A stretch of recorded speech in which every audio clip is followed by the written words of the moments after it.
After avoiding total disaster, France achieved victory in World War I, but the country was crippled and shell-shocked, with vast areas devastated in the north, 1 million disabled veterans, more deaths due to the Spanish flu, a ruined agriculture, and heavy borrowing from the US and Britain. The plan was to force Germany to pay for reconstruction, while the country remained the foremost military power on the continent. It was an illusion, but it worked for the moment. During the interwar period, the population of France continued to grow slowly, reaching 41 million. Another 64 million lived in the colonies, most of them in Africa, where civilizing the natives remained the primary objective, and while modernization efforts did take place, this was mostly a cover for exploitation, violence, and suffering. In metropolitan France, industrial production reached pre-war levels by 1924. The manufacturing of motor vehicles became an important sector. University enrollment increased, but a strong labor movement was also present, although this suffered a setback with the failed 1920 general strike, after which extreme elements created a new organization. However, membership recovered. It reached 1.5 million in 1930, so every fifth worker participated in some form. Religion continued to lose relevance, even though the Catholic Church reconciled with the state under Prime Minister Aristide Briand, and formal diplomatic relations with the Vatican were re-established in 1921. Christian youth organizations were set up, along with a union, competing with the socialists and communists. Paris once again became a cultural center. Foreign writers, artists, and intellectuals like Ernest Hemingway and William Faulkner arrived, seeking new experiences in a supportive environment. A black community also emerged, with members from the West Indies, French Africa, and the US, introducing jazz and arguing for a Pan-African identity against colonialism. The strict Treaty of Versailles was a consequence of a French desire to weaken Germany so that it would never again pose a threat. Briand knew that a much larger Germany could not be controlled alone, so military alliances were established and the League of Nations was used as a platform for genuine peace. In 1923, Germany refused to ship more coal as part of the reparations, so France and Belgium occupied the Ruhr, leading to passive resistance and economic issues which damaged both currencies. The occupation was a failure, but relations improved from 1924, mainly due to British and American pressure, but also because France's Eastern European allies were weak and unreliable. Briand's radical party included former Prime Minister Clemenceau and future leaders Édouard Herriot and Édouard Daladier. Although it soon split into moderate and leftist factions, it relied mainly on the middle class, with no or weak support among workers.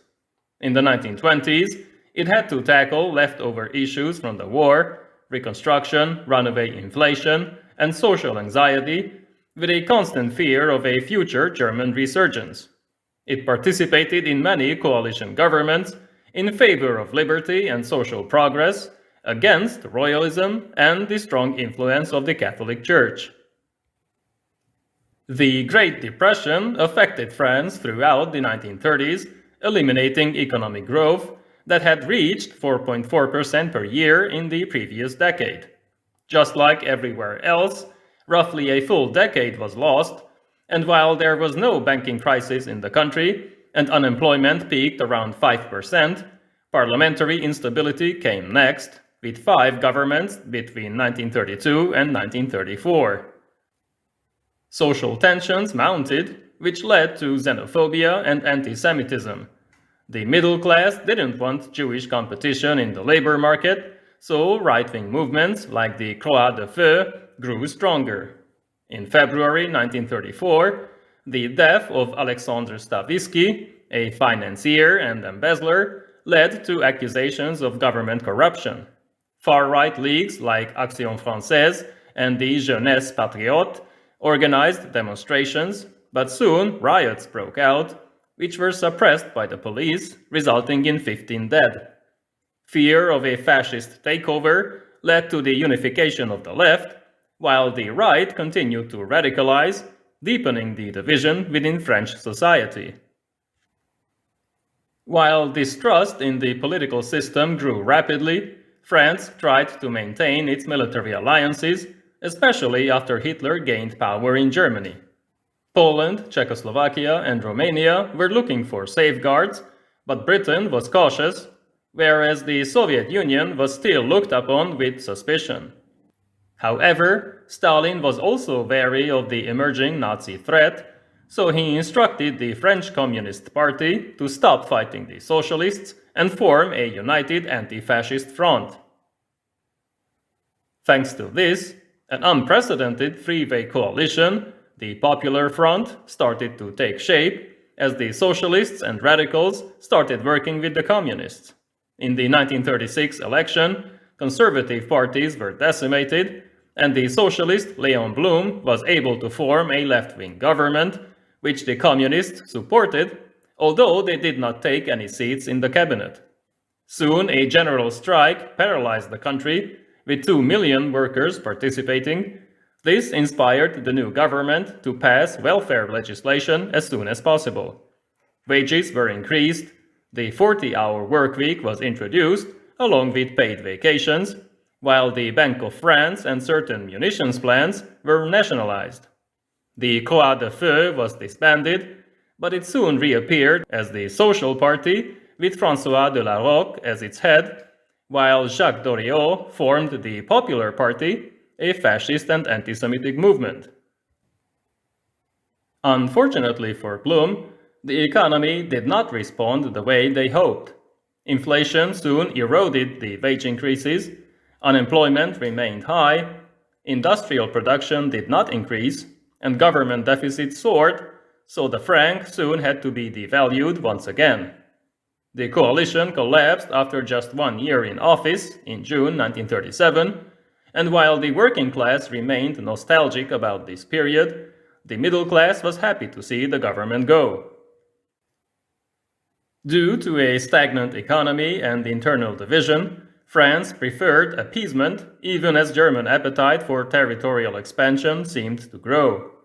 When German troops marched into the Rhineland in 1936, there was no answer from either France or Britain. Blum refused to support the Republicans in the Spanish Civil War, so an arms embargo was introduced instead, although secretly some aid was provided. In the meantime, arms suppliers were nationalized, and the rearming of the French military began in a frantic effort to catch up with the Germans. This was not necessarily needed, at least not on the ground, since the French army was widely regarded as the best in Europe.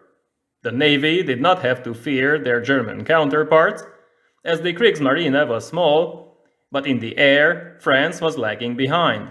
New fighters and bombers were urgently needed in large numbers. In 1937, alliance with Britain was restored. The two nations would once again fight together should a new threat emerge on the continent. However, this was followed by the Munich Agreement in September 1938, in which the Sudetenland was given to Germany. Czechoslovakia was thus sacrificed in order to preserve peace in Europe, but it encouraged Hitler to demand more. In the last moment, the Allies reached out to Stalin, but he chose the German alternative and made an agreement with Hitler instead, to the astonishment of pretty much everybody. War was coming, and the country badly needed more funds to modernize its air force and expand its army before the Germans decided to invade. Sitting behind the Maginot Line, which had been built in the 1930s, French leaders felt relatively safe, but soon they would realize that this new war required a new way of strategic and tactical thinking. I have already talked about the fall of France. You can check out this video in my World War II playlist. I will continue to upload more episodes on both periods to make sure I cover not just the basics, but also more peculiar topics. Thank you for watching. See you in the next one.